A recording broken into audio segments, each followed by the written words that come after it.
जर शिवाजी महाराज इथं जन्माला आले नसते ना तर आज तुझं लग्न करायच्या वेळेस तुला आहे ना मुस्लिम शासक राजाच्या दरबारात जाऊन मुजरा घालावा लागला असता, राजाजी मुझे शादी करनी है, मंडप डालू क्या?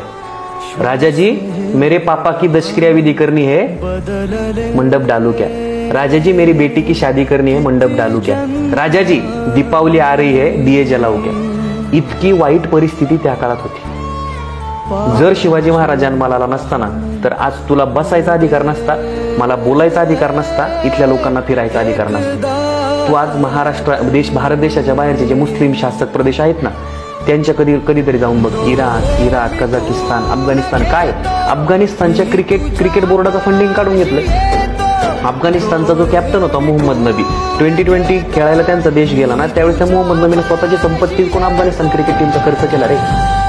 का तर तिथं पहिल्यापासून मुस्लिम शासक आहे. आपल्याकडे मुस्लिम शासक भारत देश जिंकायला आले होते, पण एक वाघ सह्याद्रीचा असा होता, त्या वाघाने त्यांना जिंकू काय इथे पाय सुद्धा ठेवू दिला नाही. हो काटा आला अंगावर.